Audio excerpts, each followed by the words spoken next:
Bueno, ahora me toca presentar a un buen amigo, ¿no? ¿Qué haríamos los escritores sin los editores? ¿No?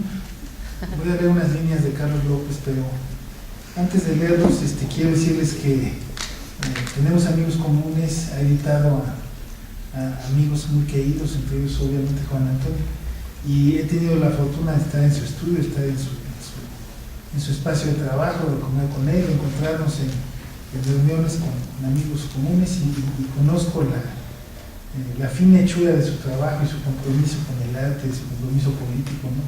Entonces, qué bueno que estás aquí, Carlos, ¿no? Voy a leer estas líneas. Carlos López, Pajapita, San Marcos, Guatemala, 24 de febrero de 1954. Obtuvo los títulos de maestro de educación primaria urbana en el Instituto Normal Mixto Rafael Akeche, de licenciado en Lengua y Literaturas Hispánicas y en Estudios Latinoamericanos, y el grado de maestro en Letras, Literatura Iberoamericana en la UNAM. Estudió además las licenciaturas de Derecho y Ciencia Política en la Universidad de San Carlos de Guatemala y la de Historia en la UNAM.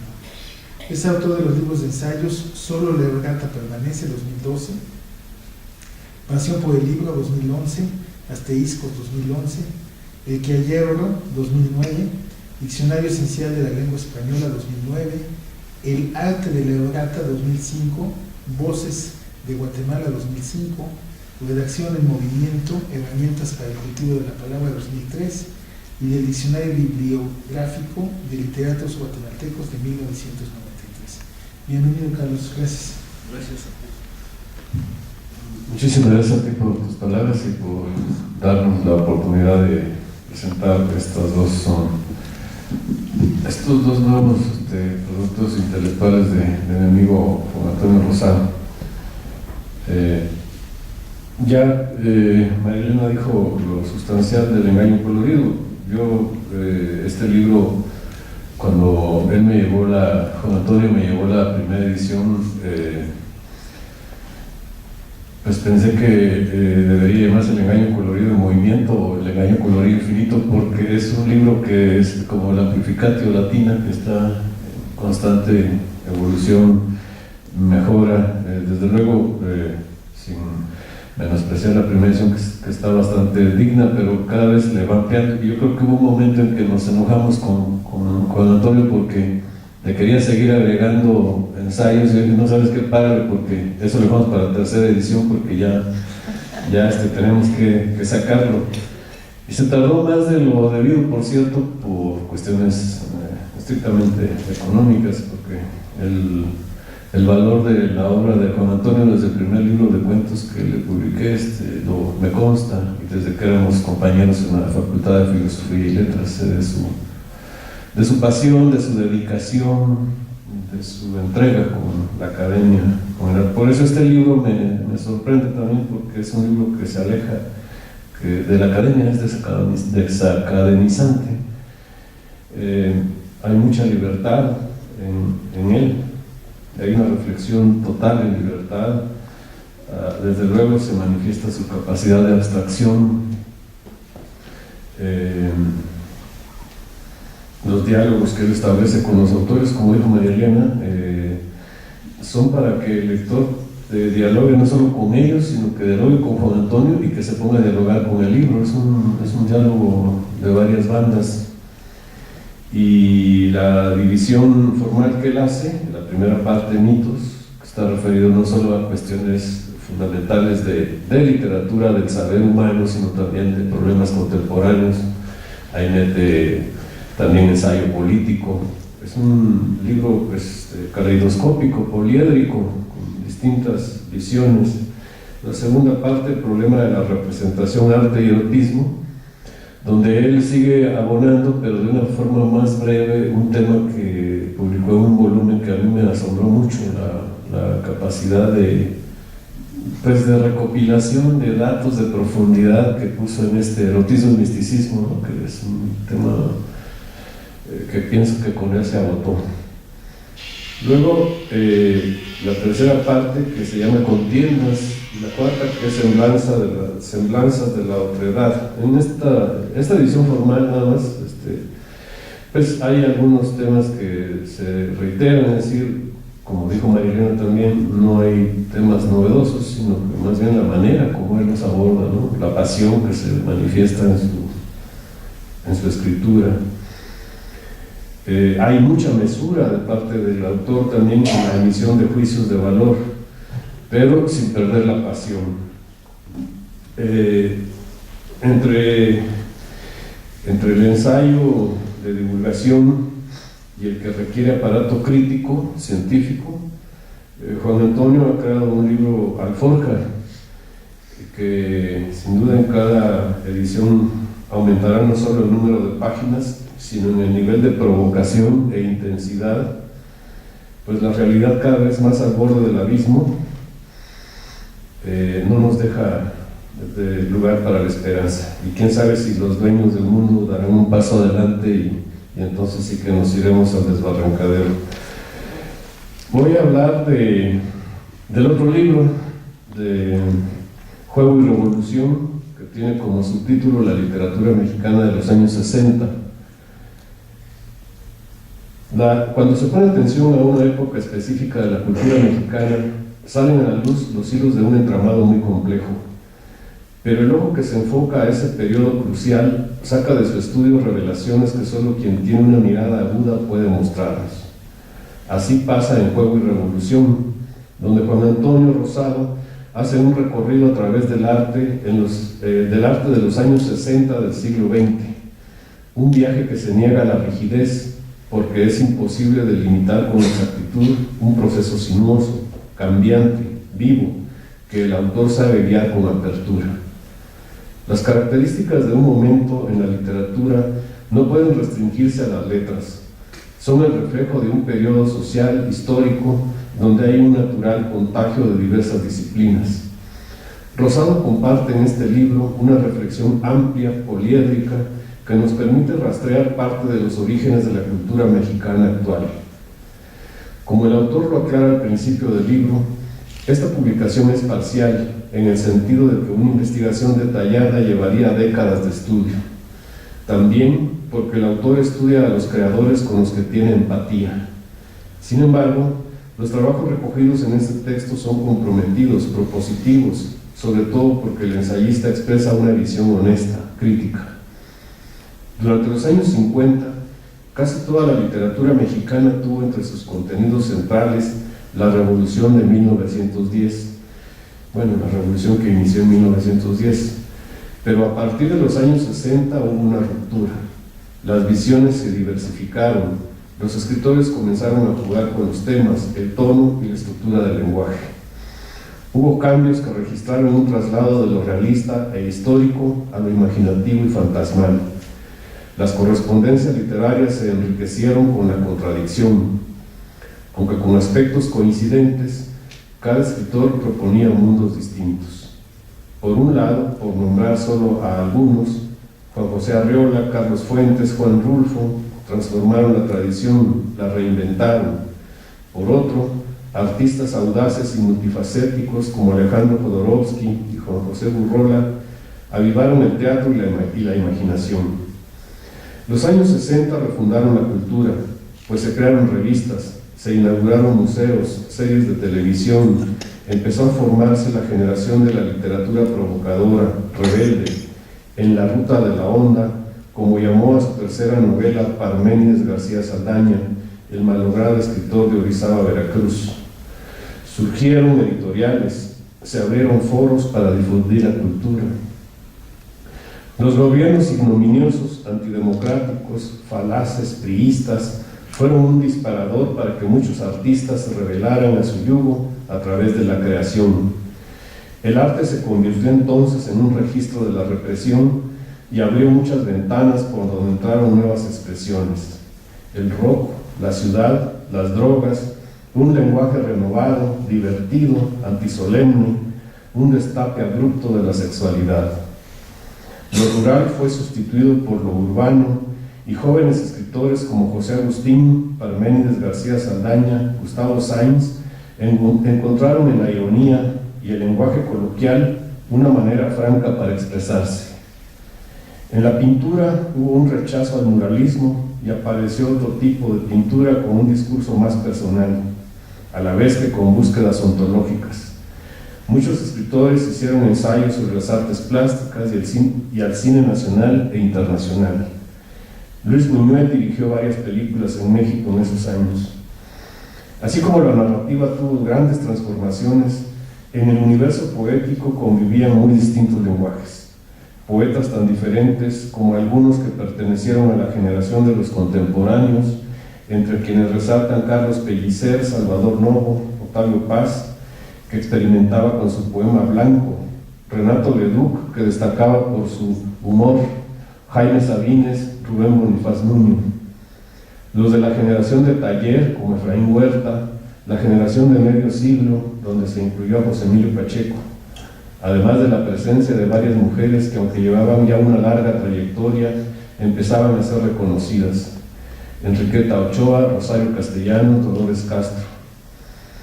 Lo notable de este repaso es que Juan Antonio Rosado nos despierta el apetito por la lectura y nos contagia el impulso eleata para indagar más allá de lo aparente y elegir, en medio de ese torrente artístico, nuestros espíritus afines. A partir de los libros que se publicaron en esos años, aparecieron revistas que hicieron una importante labor de difusión. Los años 60 abrieron un espacio a lo cosmopolita y la cultura buscó enriquecerse con otras lenguas, con las influencias del arte extranjero, como la generación Beat. Nacieron publicaciones indispensables como El Corno Emplumado o La Espiga Amotinada, que buscaron la promoción de poetas. Casa del Lago fue el centro cultural más importante de la época. Se convirtió en un foro central de encuentro de artistas. Ahí se difundieron la poesía, el teatro, la música, las artes plásticas. Por ese tiempo también nació Voz Viva de México, que empezó a registrar muchas voces de autores que leían su obra. También nacieron editoriales como Diógenes o Era. Pero aparte de las expresiones artísticas, Rosado pone atención en los cambios sociales y en la transformación del erotismo. Los años de la revolución sexual dieron luz a la píldora anticonceptiva y a revistas dedicadas al tema, como Caballero, que hizo su aporte a la cultura con sus artículos, reportajes y fotografías, y aquí tal vez faltó incluir a él también, ¿no? El libro rinde homenaje a algunos escritores que son en él una constante: Juan García Ponce, Salvador Elizondo, es decir, los mismos autores que también trata en erotismo y misticismo, que son autores fundamentales para Juan Antonio Rosado, Inés Arredondo y Juan Vicente Melo, que destacan por su honda prosa, su experimentación en los temas eróticos y su compromiso con el lenguaje. Fuego y Revolución escapa de lo convencional. Entre sus páginas encontramos un par de entrevistas muy ilustrativas. Una a Emanuel Carballo sobre la creación y desaparición de la editorial Diógenes, y otra a Juan Miguel de Mora, un personaje fuera de lo común: periodista, reportero de guerra, escritor, crítico, estudioso de India, en especial de su medicina antigua y su sabia cultura. Gracias a la atención a de Mora, se abre un panorama distinto sobre la cultura, la matanza de Tlatelolco en 1968, el conocimiento y estudio de la vida diaria. Por cierto, aquí hago una digresión. Yo tengo la dicha de haber conocido a este sabio mexicano gracias a Juan Antonio también. Juan Antonio Rosado hace además dos merecidos homenajes. Uno a Carlos Valdés, el narrador, crítico y editor que murió hace 20 años y que aportó nuevas propuestas estéticas a la narrativa de la época. Y otra a Juan Antonio Rosado Rodríguez, un prolífico músico nacido en Puerto Rico, que en México encontró espacio para enseñar y componer obras arriesgadas, eclécticas, que deben conocerse. Este libro es, además de un recorrido inquietante por la cultura, una lucha en contra del olvido y un aperitivo para seguir indagando, leyendo y disfrutando del arte.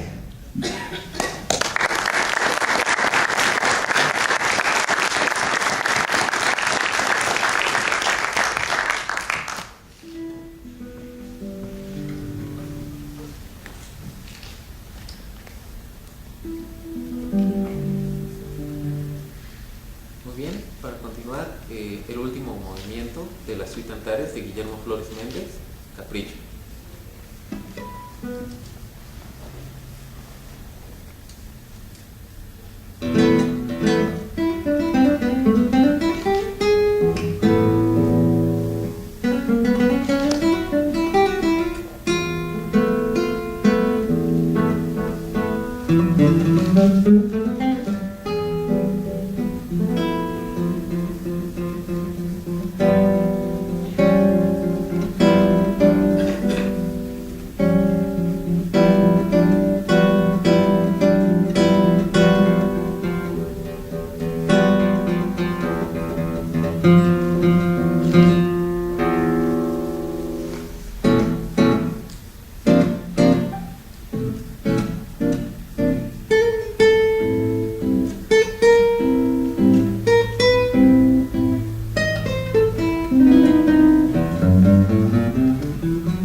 darle unas líneas que también escribí sobre los libros, ¿no? Que dicen así: la crítica es un río de dos brazos.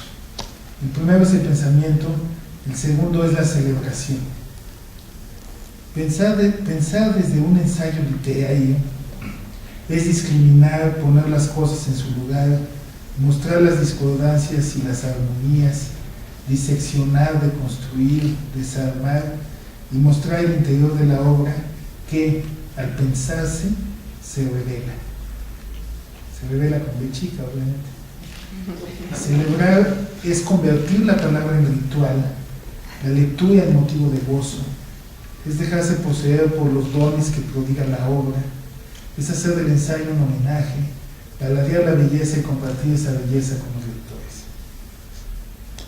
Escribir ensayos literarios sobre otros escritores es fundamentalmente un acto de fe en el poder de la palabra. Un ensayista es quien ha sido inoculado con la palabra ajena y en ese proceso ha sido fertilizado, bendecido, enriquecido, tocado por la mano del creador que le antecede. Y en un acto de amor el ensayista convierte esa sensación en otro texto celebratorio y lúcido para convocar a la mesa a otros comensales, a otros lectores, a otros pensadores. Es lo que ha hecho Juan Antonio Rosado en estos dos libros.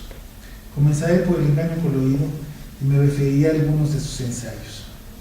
Comienza Juan Antonio demostrándonos cómo el mito sacraliza, es decir, cómo el mito vuelve sagrada la realidad y al hacerlo la vuelve objeto de contemplación.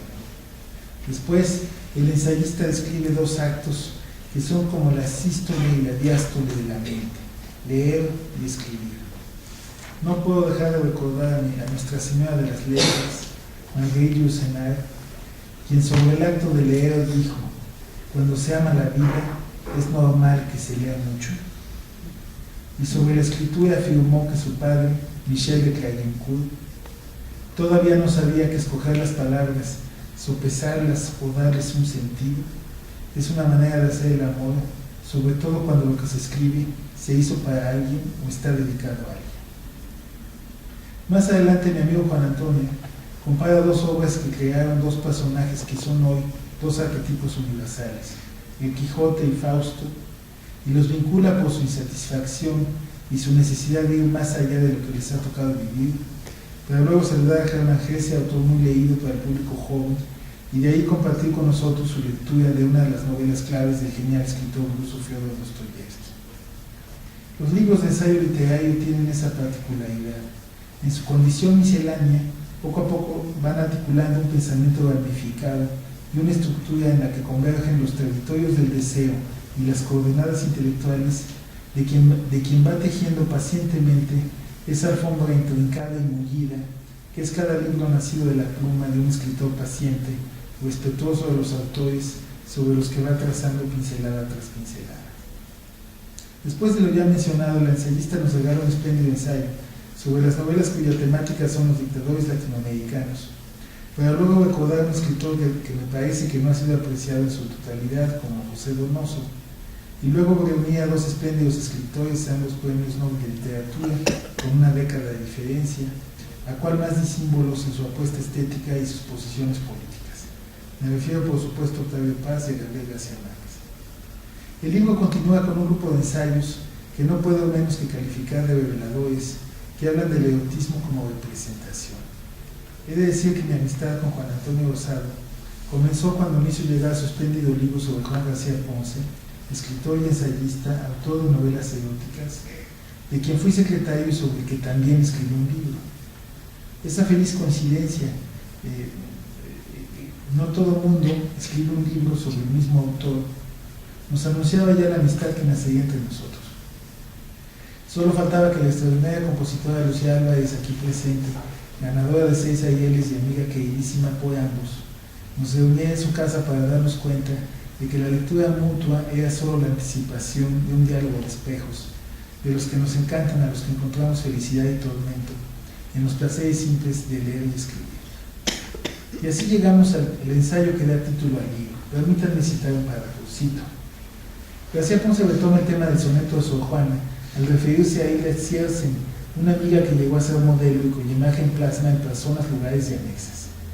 En este libro el recuerdo de Hilda sigue presente, a pesar de que la mujer se haya convertido en, comillas, cadáver, polvo, sombra, nada. Precisamente porque su verdadero final se encuentra en los, comillas, falsos silogismos de colores. Esos silogismos crean la verdad en la que reposa el retrato que eterniza a Hilda. En un texto más reciente, Atriciones, García Ponce introduce al lector en algunas situaciones de su pasado con estas palabras, comillas: estas notas que os disponéis a leer no son un engaño colorido, como dice Sor Juana, sino las súbitas revelaciones del ocio más vacío que imaginarse pueda, se cierra la cita, pero las justifica si son susceptibles de convertirse en arte, comillas. La palabra convertida en literatura siempre está justificada, cosa ausente en la mayor parte de las conversaciones. Fin de la cita y continúa. El erotismo como representación, el arte como engaño colorido, la escritura como ritual, el mito como origen de lo sagrado, son solo algunas de las coordenadas de este espléndido libro. Podría continuar hablando del ensayo sobre Klossowski y sobre otros ensayos más. No lo haré porque quiero recomendarles su lectura. Esa es la labor del ensayista de verdad. No hacer una reseña que satisfaga el apetito del lector o del auditorio, sino escribir textos que despierten el apetito. Esa es una diferencia fundamental entre quienes al escribir sobre grandes obras las clasifican y las colocan en una caja de zapatos, y la de quienes logran mostrar el mecanismo oculto tras la carátula del reloj y despertar en el niño lector un mundo de posibilidades de placer. A este último grupo pertenece sin duda Juan Antonio Rosado, espléndido ensayista, alma con quien comparto obsesiones y búsquedas, amigo entrañable. Y bueno, solo quiero añadir, no quise dedicar unas líneas sobre el libro de la década de los 60, porque yo creo que me hubiera extendido demasiado, ¿no? Es una década y es un grupo de artistas que sin duda cambiaron el panorama del arte y de la manera, no solo del arte, sino del erotismo en nuestro país. Quiero contarles una anécdota que creo que viene al caso. De esa generación nos quedan probablemente solamente dos grandes representantes, que son Sergio Pitol y el maestro José de la Colina. Y un día invitamos a comer a don Pepe, que le gusta que le digan Colina, que dice que Pepe y José hay muchos. Y entonces José Luis Martínez le hizo una pregunta con jiribilla. Le dijo: oiga, oye Colina, ¿es cierto que ustedes, esta generación, García Ponce, Melo, Batis, ¿no?, con las mujeres que estaban además ahí, de las que tú hablas, Pitsy Hopkins, Michelle Albán, que fue mujer de García Ponce, de Tomás Segovia y de Salvador Elizondo, en fin? Entonces le pregunta a José Luis Martínez, el editor del laberinto, le dice: Colina, ¿es cierto que eran ustedes muy promiscuos? Y Colina contesta, una frase exquisita: un poco promiscuos.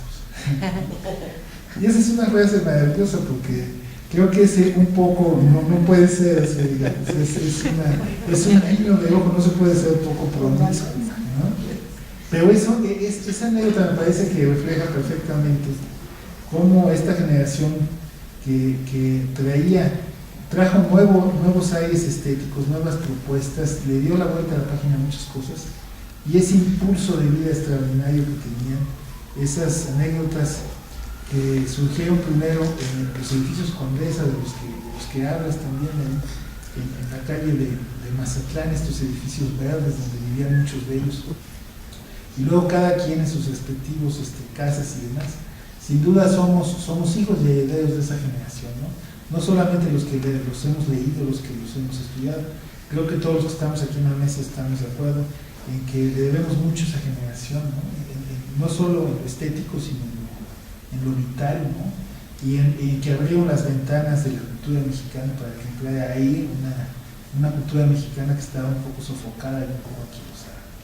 Y bueno, podría hablar sobre los libros de Juan Antonio, y con Juan Antonio y con mis compañeros de la mesa durante horas, porque como bien han mencionado mis compañeros, tanto María Elena como Carlos, los dos mencionaron el adjetivo meticuloso, riguroso, ¿no? Y es que Juan Antonio, al mismo tiempo de ser un pensador y un ensayista de altos vuelos, es un académico también. Quiero decir académico, la palabra no me gusta, pero lo que quiero decir es que en él está ese rigor de alguien que se preocupa de no hablar sin tener perfectamente cubiertas sus fuentes y sin agregar de esa manera también un granito de arena al conocimiento literario. Entonces te felicito, Juan Antonio, te agradezco mucho que estés aquí, y bueno, vamos a escuchar otra vez al maestro.